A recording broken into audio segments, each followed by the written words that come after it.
Does the color of the sky mean anything special to you? It does to me. A hell of a lot. When I close my eyes, the sky in my dreams is a deep, dark blue.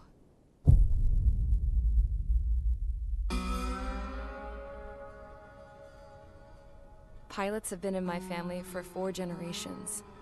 Flying's in my DNA. Even so, my grandpa didn't want me joining the Air Force. He lost faith in the Ocean Air Defense the day my dad died in battle. You know, Abby, I wish you could see what it's like up there.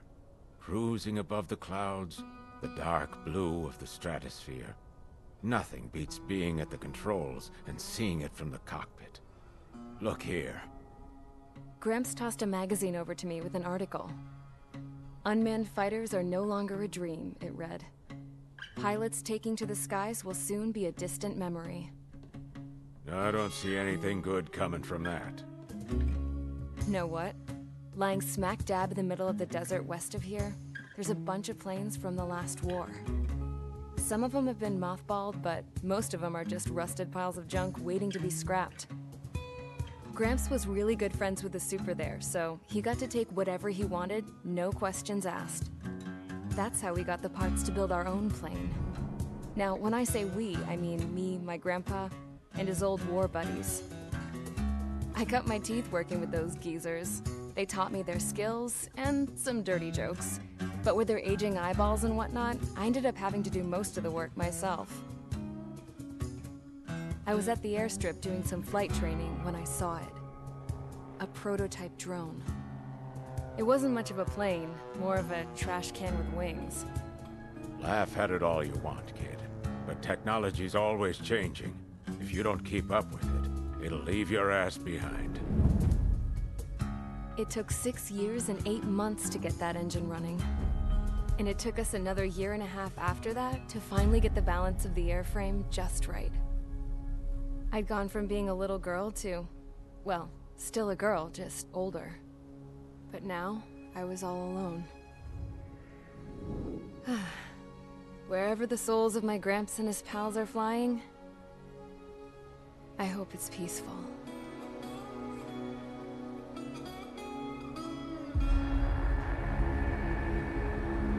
Then, finally, I was ready to break the sound barrier. All this plane could do was take off, accelerate, and fly up.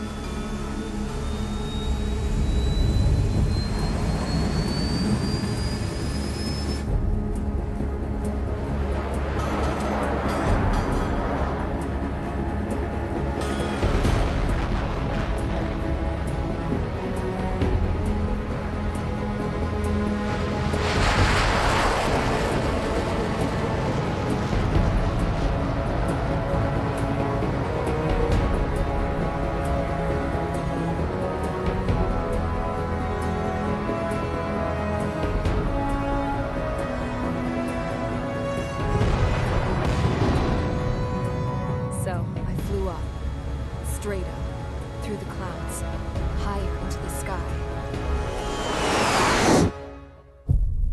Dark blue. I could almost touch it. Then I saw Osia's fighters. They were tailing something. A drone. They were going full out chasing that thing. Doing 30 Gs at least. Damn, I've never seen anything move that fast. It had a rose painted on it. The Erusian emblem. But that country's a whole continent away from here. Right. You should have put an IFS between this piece of junk. Should have built a deterrent too.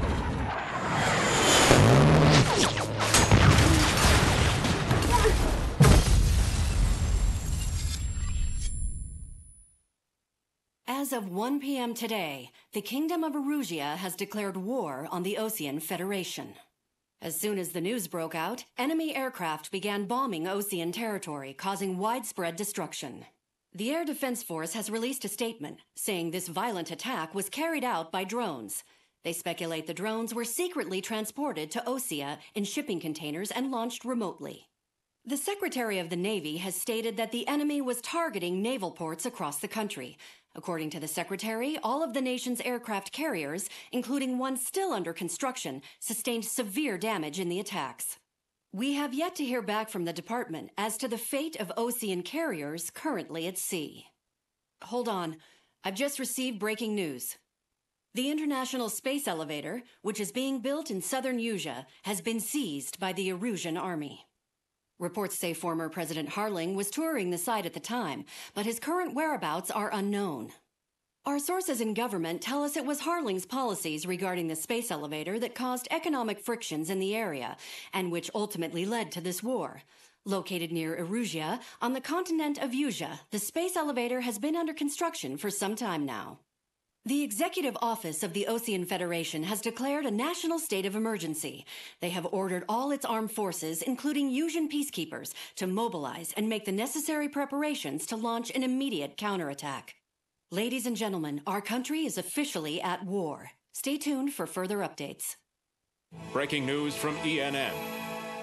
Osea launched an attack on the capital today, striking Farbanti from their aircraft carrier, the Kestrel II. After a brutal battle, the Erusian Air Force successfully repelled them. During the air raid, the Ocean Air Force fired missiles at the city and managed to shoot down a number of Erusian fighters. Some of the disabled planes then crashed into residential areas. The world was screwed. 20 years ago, the Earth got slammed by an asteroid. Usea was on the wrong side of the planet and got hit. Hard. Refugees swarmed the Erusian Republic, the biggest country on the continent, plunging it into chaos. They were desperate and started a war, one they had no hope of winning. That's the war my dad fought and died in. The biggest nations from 2 continents went head-to-head, and the so-called righteous Oceans struck the deal that ended it. They fancied themselves the only nation that could bring peace and stability to the world. They even tried saving the Usians, still suffering from the disaster. That's how a space elevator, stretching way up into the sky, ended up being built in Usea, paid for by the Oceans. President Harling said he did it out of compassion for his fellow humans. But to the folks in Erusia, it looked like Osea was moving in to take over. Erusia went from being a republic back to being a kingdom. When they started this new war, they managed to get the drop on everyone. As of 1 p.m. today, The second the declaration hit the news, Erusian forces took control of the space elevator without spilling a single drop of blood. President Harling was touring the elevator when it happened and disappeared. Then, while that was going on, the Erusian ships that were docked all around Osea released a swarm of drone fighters they had hidden on board in containers.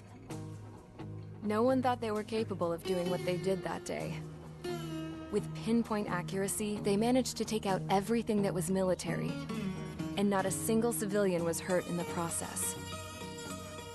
Osea pissed lots of people off with their huge military presence around the world. Erusia didn't have the same reach, but they could hit their targets faster and cleaner. And when all this was going down, I just so happened to be in my flying drag racer.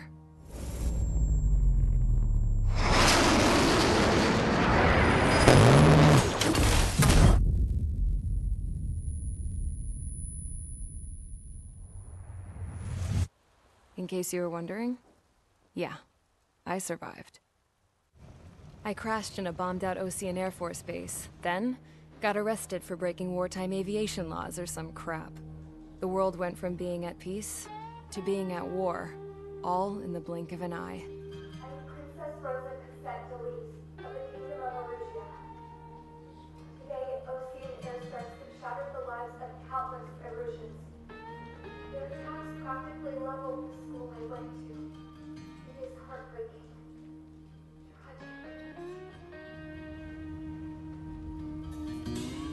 I was tried, found guilty, and stuffed into a cargo ship. For company, I had some court-martialed soldiers. And remember those mothballed planes I told you about before? They were loaded on the ship, too.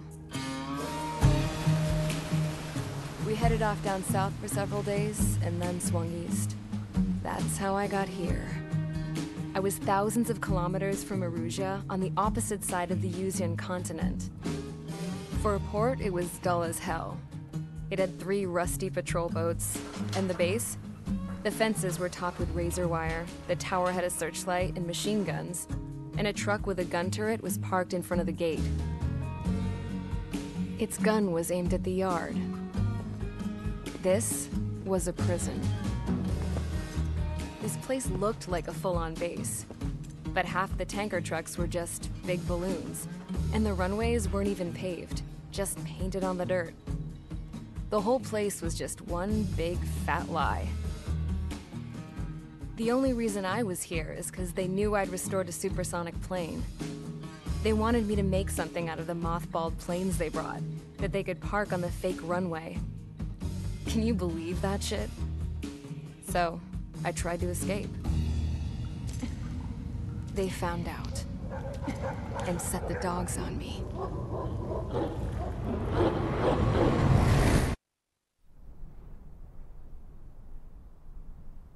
Here he comes.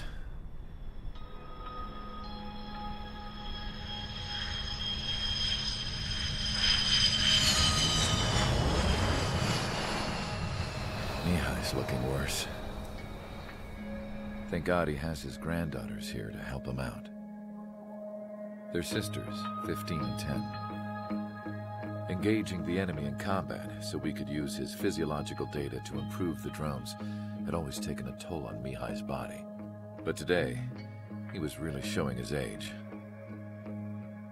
The drones we based on his data were being taken down at a faster rate now, compared to when the war began. When Mihai found that out, he insisted on flying to the front lines to see it for himself. Sometimes he could be so stubborn. His age wasn't the only thing affecting his health. Over the years, flying at high altitudes for prolonged stretches of time had ravaged and poisoned his body. But he was a man of grit. Today, after 28 years, he saw combat again. If his flight suit still wasn't good enough to protect him, I can't imagine how many Gs he hit today during the battle. As a pilot, he exceeds all our expectations. It's going to take a bit more tweaking before our drones can match his skill.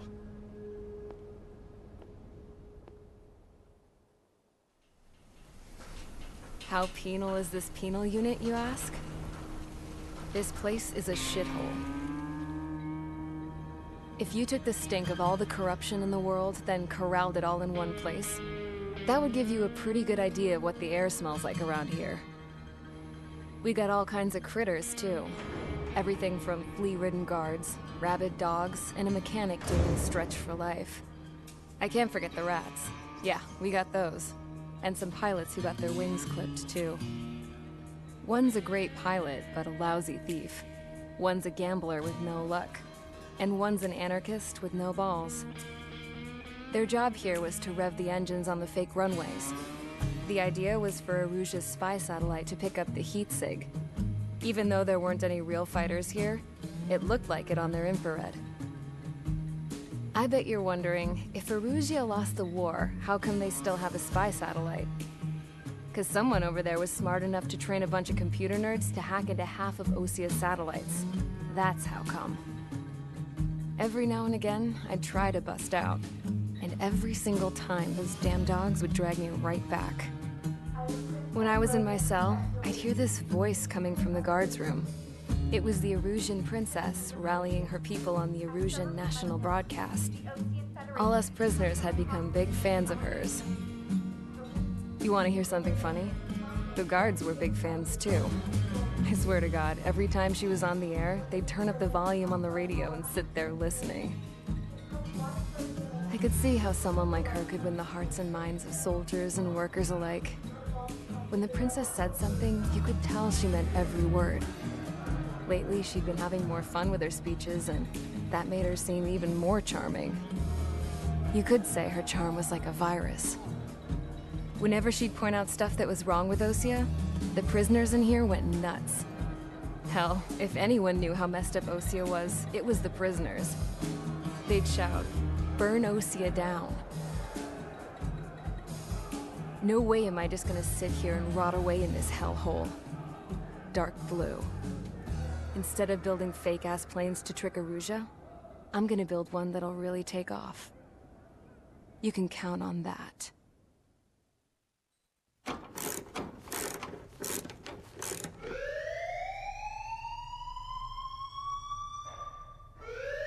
Bad news for us here at the prison.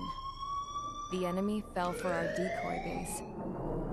With all the fake planes and trucks we had out, it must have looked to them like the Ocean Air Force was about to go on the attack.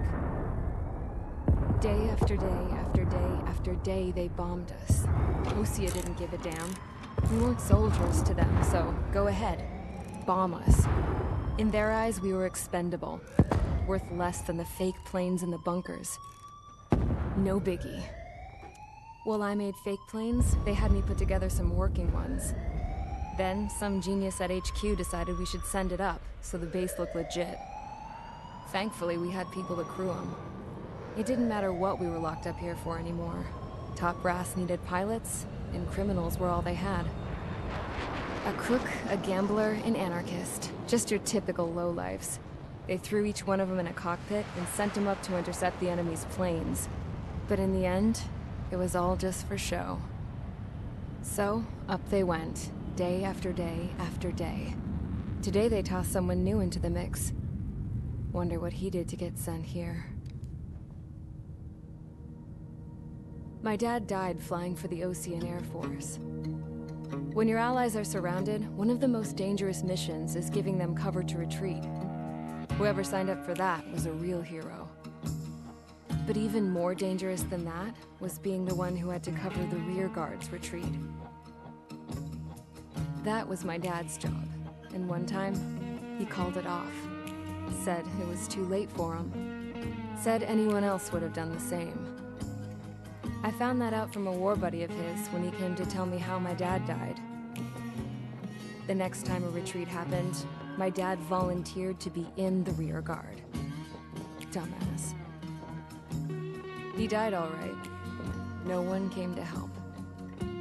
The news nearly broke me. Of all the ways to get killed, that's gotta be the most pathetic one ever. Am I right? There's a rumor going around about another inmate. A guy they brought here a little while ago.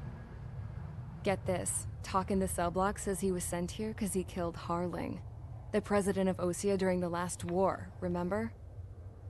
He's the one that sent my dad on that suicide mission. He's the reason I had to go live with my grandpa, and why me and Gramps started building a supersonic jet. He's the reason I ended up here. Maybe I should give that guy a thank you note for killing him. Nah. God, I hate the smell of this place. It's all fake and lies and bullshit. It reeks. Mihai's granddaughters liked to keep to themselves mostly. They were well behaved and possessed a sort of quiet elegance. From time to time, I'd catch myself looking at them, wondering what they were talking about. I'm sure everyone on the base did the same. They were such enthralling creatures. Every night, a crowd would gather around Mihai. They were the men tasked with guarding him in the air. Their jackets all bore the same patch, a relic from a nation that was long gone. Decades ago, during the Age of Expansion, the Kingdom of Erusea absorbed many countries.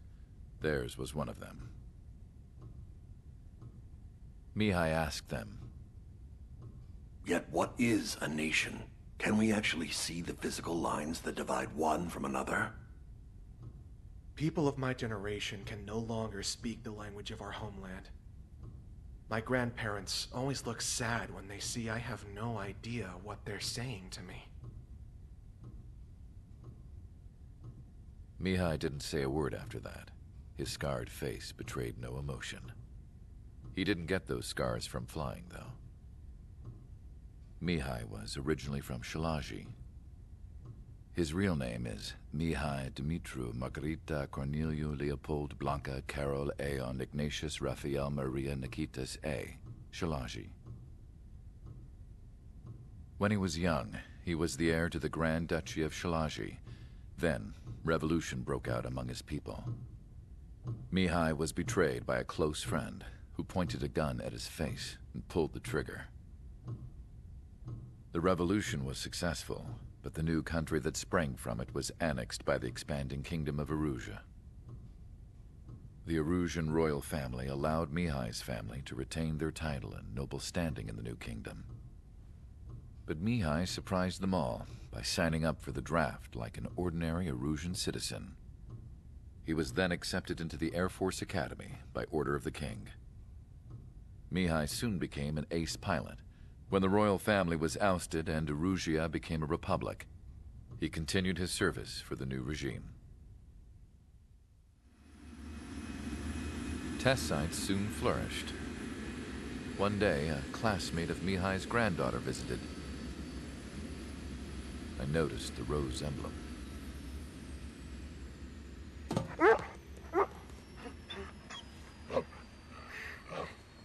She laughed like a princess, and I found out later she was indeed the daughter of Erusia's new ruler. She was the connection to the royal bloodline everyone was looking for, the one to restore the monarchy. This new princess was truly a godsend for the Erusian people. If Mihai's granddaughters were like the moon, she was like the sun, around which everything seemed to orbit. Her face was so expressive. It's no wonder the people of this war-torn country instantly felt at ease when they saw her speeches.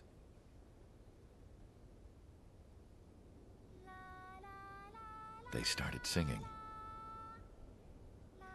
The pilots of the support plane smiled, even though they wished their nation were independent from hers. Angelic.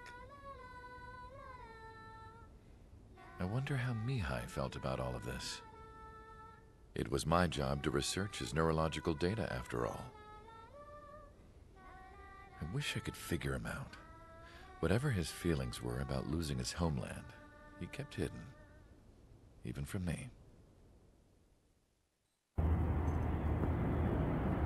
I had a chance to talk to one of the pilots that escaped back here, so I took it. Apparently, 2 of our planes took the enemy on alone. They covered the Allies so they could retreat. The hell kind of idiot does a thing like that? The last pilot to land back at the base was that scrawny anarchist dude. He always had this dumb grin on his face, like he didn't give a damn about whatever he did to get thrown in here with the rest of us. Was he the one who went gung-ho? I bought him a drink later. After the usual small talk, I turned the topic around to the mission. For an anarchist, he struck me as a bit weird. Nothing like what I expected. He talked a mile a minute and kept going on and on about library books. Not encyclopedias, those cheesy adventure novels you read in high school. Nothing against those. I like a good story myself once in a while. But I wasn't here to talk books. I remember that day well. Amidst the swirling clouds, the fighter squadron was trying to help its allies reach safety. He's pretty foolish, isn't he? I thought so too. Suddenly, a highly skilled enemy fighter squadron appeared and began picking them off at the edges. One by one, they fell right out of the sky. Although, I guess there was nobody around that was even more foolish to go to their aid then. So you simply watch things unfold from a distance. Yeah. I mean, who would have ever thought that I'd just go and follow him straight into the enemy squadron like that? After what felt like decades, I finally got to the info I was looking for. He wasn't the guy. He said he was just following his wingman's lead and managed not to die somehow. The hero on this mission was the new guy. The one that killed Harling. How did you feel? I'm still kind of shaken up, actually. But you know, I do feel a certain sense of pride, too. He really is foolish, isn't he? Yep, he sure is.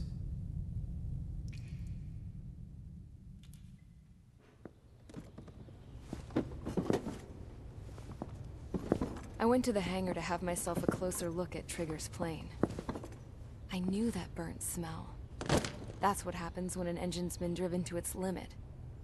This pilot was a hot dog. From now on, I was gonna keep my eye on this idiot. From a distance, though. I didn't want to get too tight with someone who was a better pilot than my dad. Even so, I decided to give this guy's plane a little bit of the old Avril magic touch. He needed all the help he could get. Suddenly, we were being treated like a regular unit. We've been ordered to pack everything up and move the base further inland. We even got a transport plane. The funny thing is, no one here remembers I've got a bum leg and, oh, that I'm not a soldier. Take a look at the map. There's an island on the other side of Usea our Marines landed on. The space elevator's not too far from there. They tell us the airfield's being used as a base to support the elevator. Not sure if I trust that intel. Anyway, the transport plane's gonna drop us there, without any fighters to cover us. Some genius thought we could commandeer the enemy's jets they left in the hangars, and use those to fight. Y'all aren't real soldiers, they said.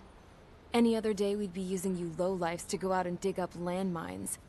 And prisoners don't get guns. You'll just have to make do with whatever we give you and like it.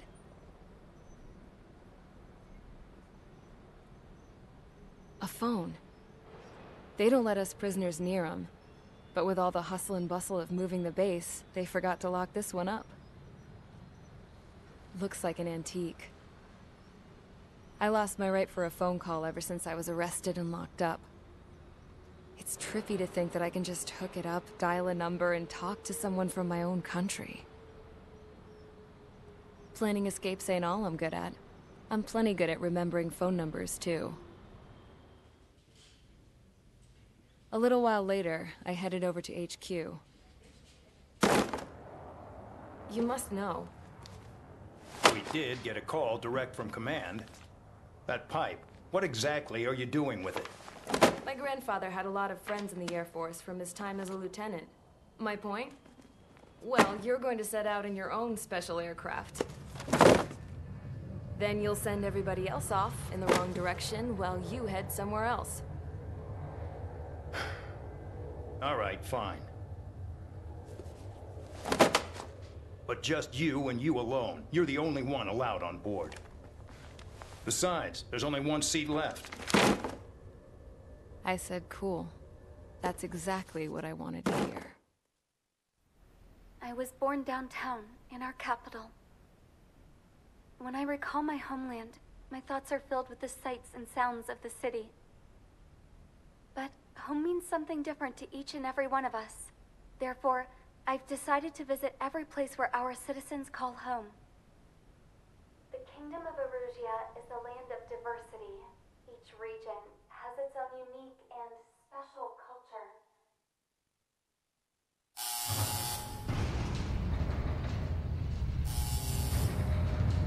Mihai's second sortie was designed to calculate how his physiology changed under the stress of combat.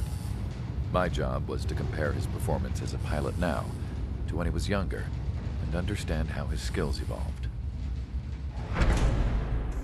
To tell you the truth, I'm not sure I wanted to know the answers anymore.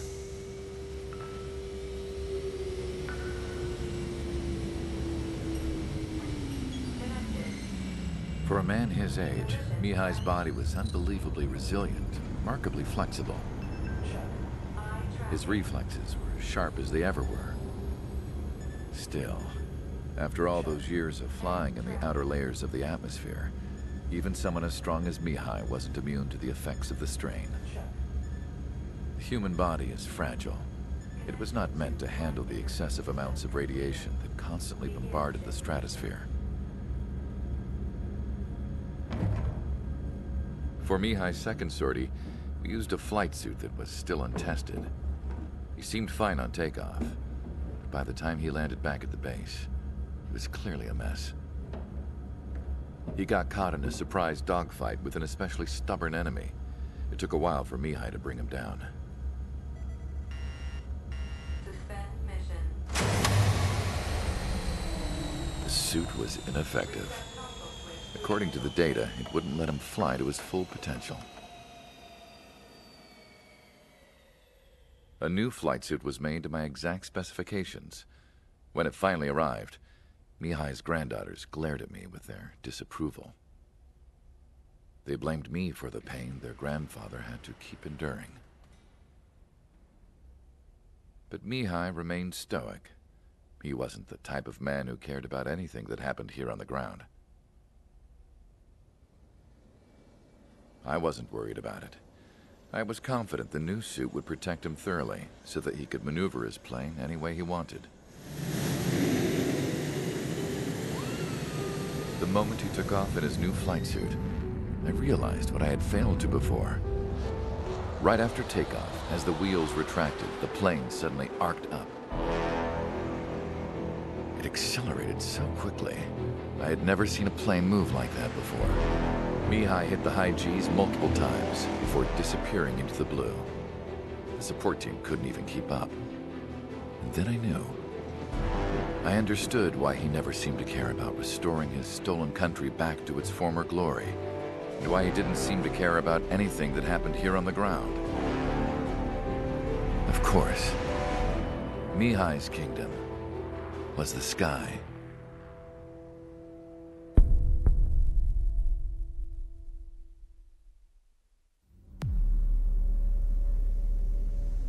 As far as the chaos we find ourselves in these days, it's difficult to say which side pulled the trigger first. Erusia deployed an automatic intercept system with drones. Osea implemented long-range attacks to bypass them. So Erusia decided to sabotage Osea's communications and navigation technology. Erusia couldn't launch a satellite themselves, but they were still able to hack the software of the Osean transmission and navigation systems. Before Osea even noticed, half of their satellites were hijacked. That's when things got ugly. In an attempt to knock out each other's capabilities, both forces launched fighters loaded with anti-satellite missiles at the same time. Only military satellites were targeted. However, their destruction created a debris field in orbit, which wiped out scores of other satellites, both private and government-owned. What kept the world relatively sane up to that point had been free-flowing data and information. But now, those were gone. All that remained was chaos and confusion. Government and civilian broadcasts and transmissions were cut off. The flow of information had ceased. Forces on both sides of the conflict now found themselves unable to communicate with their superiors. Many of the smaller countries annexed by Erusia and yearning for their independence seized the opportunity and started their own uprisings. As for why some of Osea's military decided to break off from the main force and continue on their own, I have no idea. Perhaps there was some sort of dispute over the chain of command. The continent that had once seen wars that were only fought between Osea and Erusia was now full of numerous conflicts between rival leaders vying for power. Insurgencies were everywhere. I even heard a rumor that a group of Osean convicts had rebelled. Rumors. It never ceased to amaze me that even at a crazy time like this, something as trivial as a rumor could find its way here. Communications from corporate were cut off. Apparently, the entire computer network was down. It was a wise decision to make our drones autonomous with AI instead of being radio-controlled. Wise and forward-thinking. Even with their GPS offline, they can still use their sensors to navigate as long as they're working properly. I'm sure the drones are still working perfectly, following their mission orders to the letter. I wish I could upload Mihai's new data to them. But without a connection, I can't upload the software to the active drones. The new ones we're making, though, there should still be enough time to upgrade those before they're activated. I'll be taking the data I've acquired away from the front lines now. Oh, and I'll be taking the girls, too. I told my assistant Masa it was time to get Mihai's granddaughters ready to leave here. She's not much older than the girls, but she has a way about her, and I'm sure she won't have any trouble with them. I saw a plane flying off in the distance. I imagine it was looking for a safer place. The plane had a rose emblem on it.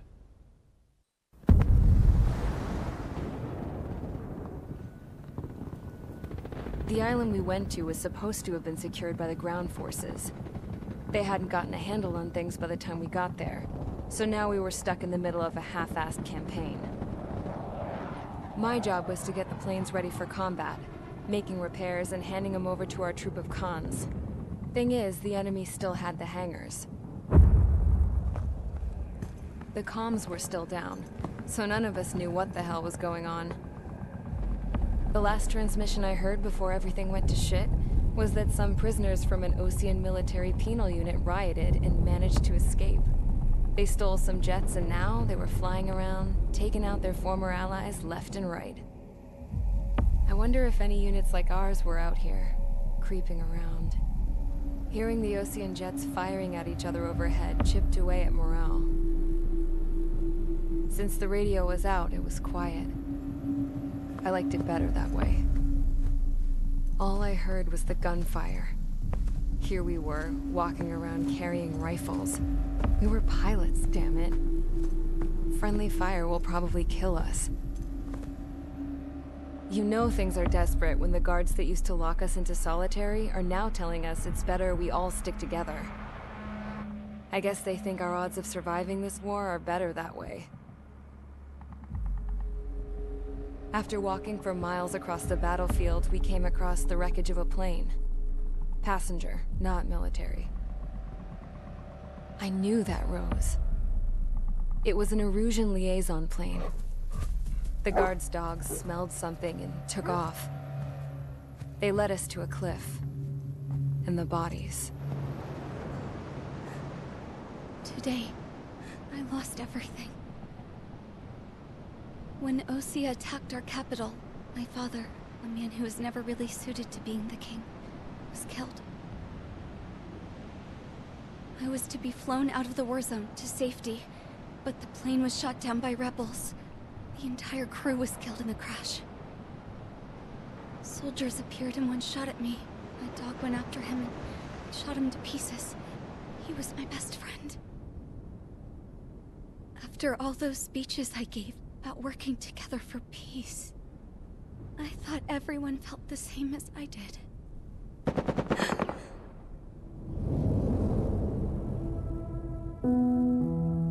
I'm sure the soldier who shot at me knew I was the Princess of Erusia. He was Erusian too. More soldiers have come. Now, there is no one left to protect me. I am so numb, I cannot move. I watch as one of their dogs approaches and sniffs mournfully at my dead friend. I wonder if it grieves for him as much as I do. I can barely think. I feel weaker by the minute. I don't know who these soldiers are with, but I managed to take a sip of the water they gave me.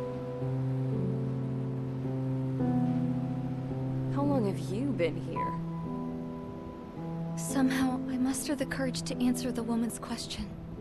I tell her I've been there 3 days. They gather around me with grim looks on their faces. What would they do if they knew I was the Erusian princess? After searching the cockpit of the plane, the woman who spoke to me before came back to me. This is an air-to-ground tactical radio. It still works!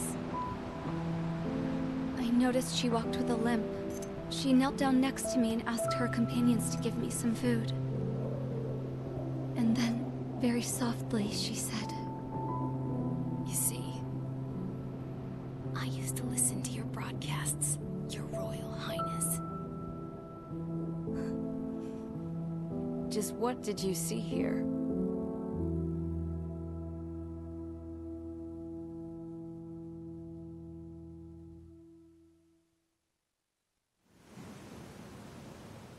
We found a boat, then sailed away from the island. We had to. We didn't belong there. The new guy's name was George. I noticed when the anarchist said his name, he said it with a thick Belkan accent.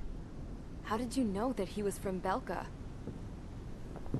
Well, both my parents were from Belka, so...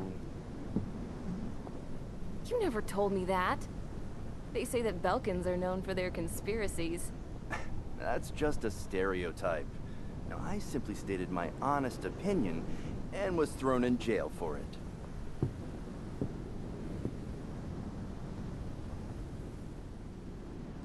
The princess sat there looking miserable. That was a dumbass stunt she pulled back there, but it got us on this boat.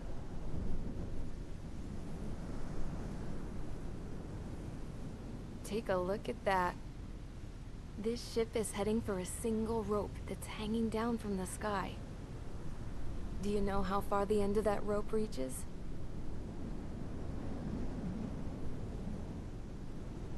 Outer space. No. It is a direct connection to the very potential of mankind itself. Or at least it was until war erupted.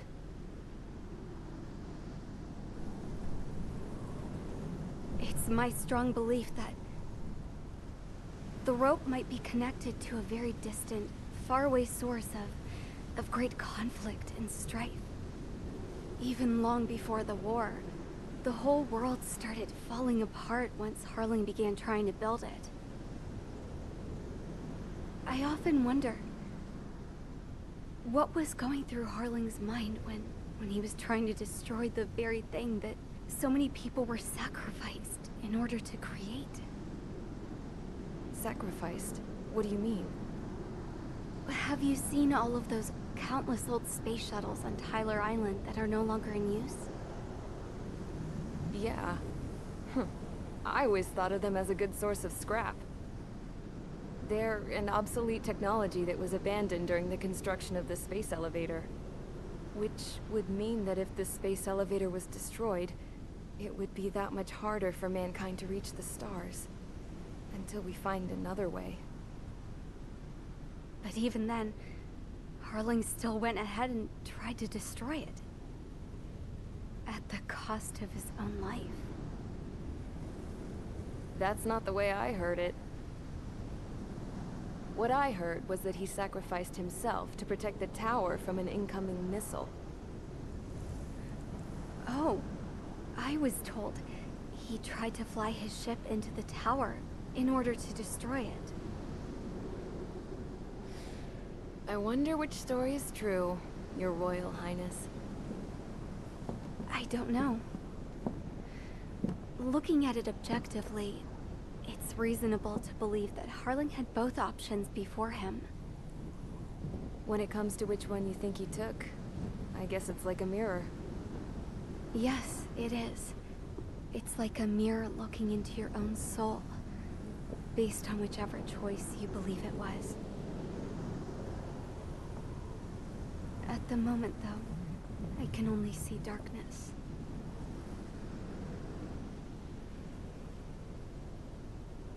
I think that thing should be destroyed.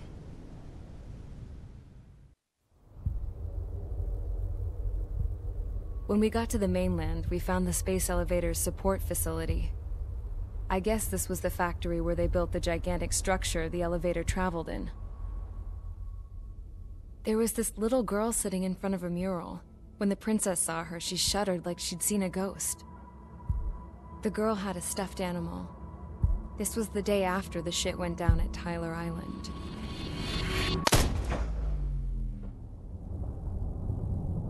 She walked right up to the princess, took her hand, and led her into the factory. One thing's for sure, they knew each other. The factory'd been converted to a production line for Erusian drones. It was fully automated and chugging along, making drone after drone after drone. Once they got inside, the princess stopped and just stood there.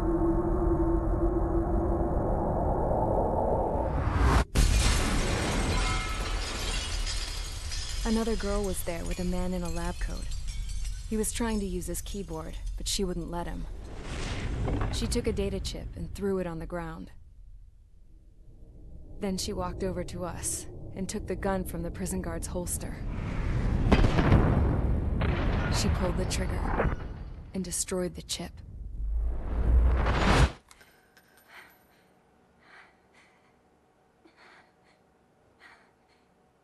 Later, I found out that the girl with the gun and the one with the stuffed animal were sisters. They were also the granddaughters of Mihai A. Shalaji, the legendary pilot. Gramps used to talk about him. He said Mihai was the top ace from 2 wars ago. Know any Belkans? Because this guy was a Belkan, and they love to stir shit up.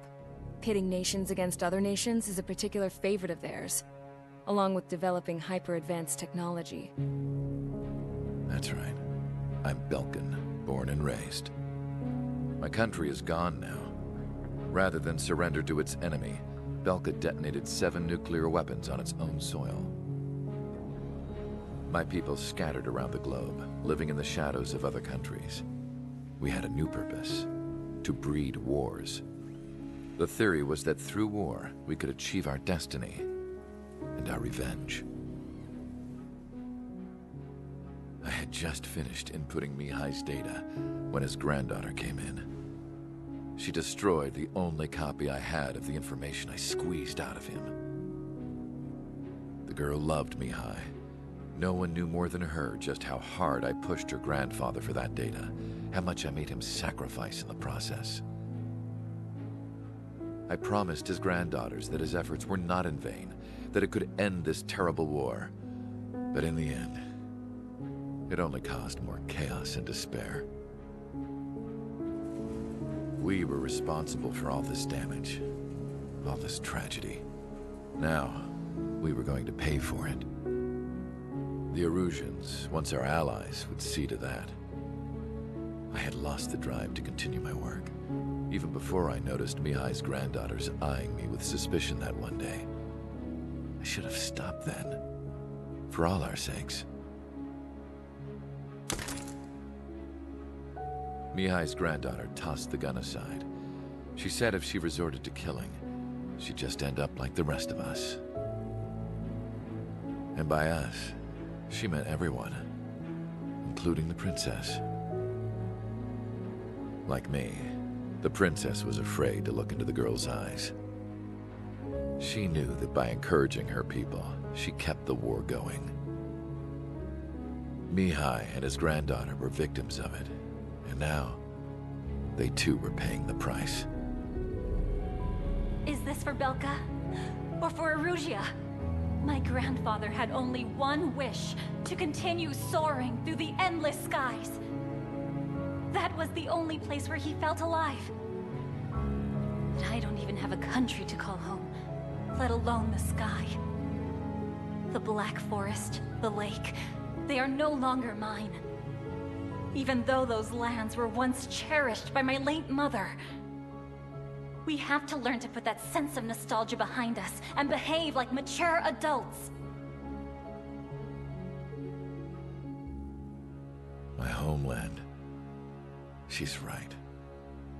It feels so far away now. The woman with the rifle approached me. She was focused on more pressing issues. I checked the computer. All of the data on the legendary ace had already been installed. No, I pulled it before it was completed. However, there are 2 aircraft that are already scheduled to be manufactured based on that data. We must destroy the factory. This isn't the only one. There are more facilities just like it, and the 2 planes containing the data will be manufactured at one of those facilities. So, this place runs on solar power that the space elevator generates, right? How about the others? We can destroy the space elevator and cut the power to them. First things first, let's take this one out. I'll show you which locations to target.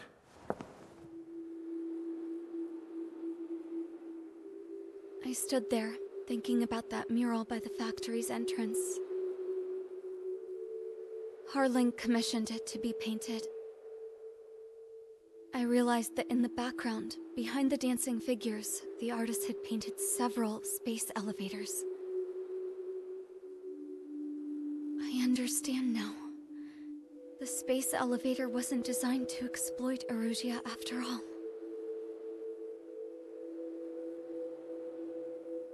Good. And afterwards, we'll bring down the space elevator itself. No matter why it was built, right now, it's the root of this chaos. I wonder... Yes? I wonder which path you would choose when looking at Harling's mirror.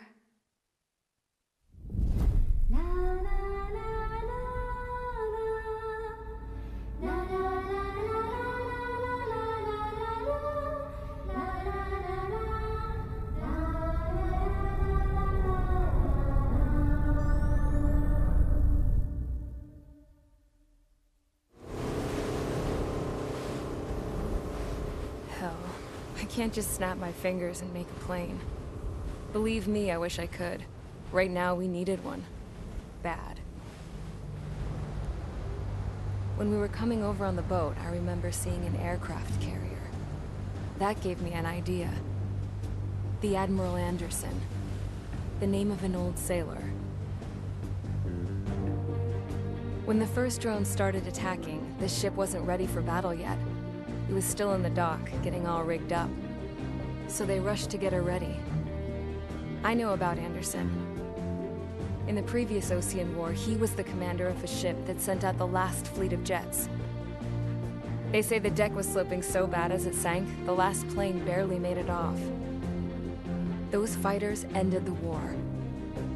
That story gives me a little bit of hope, especially at a time like this.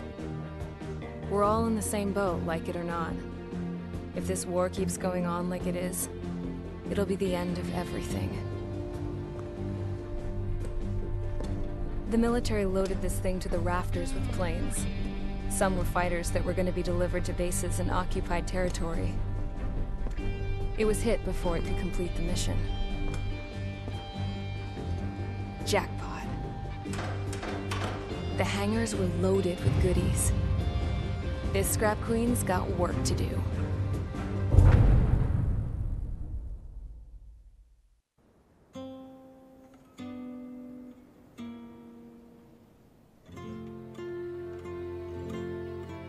The refugees built the settlement for themselves at the base of the space elevator.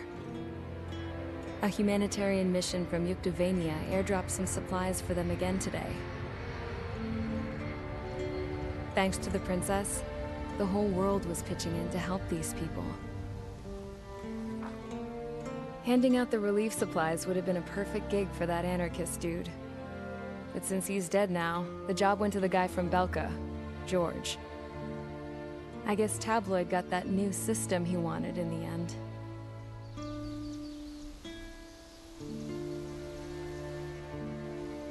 Mihai's granddaughters are helping out too. Mihai. That cranky old geezer's here with us too.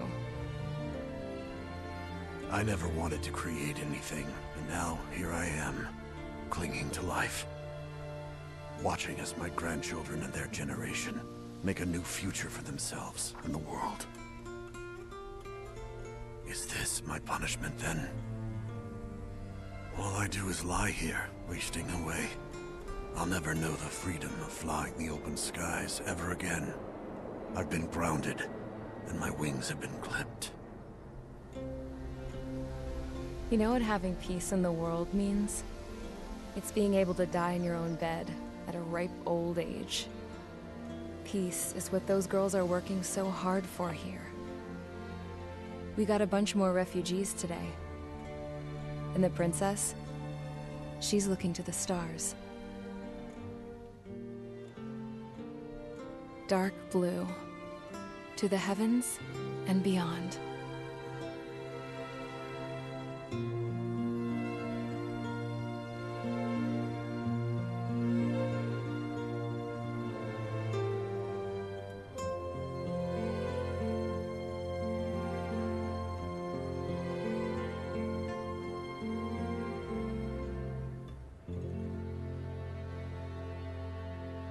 Can you hear me?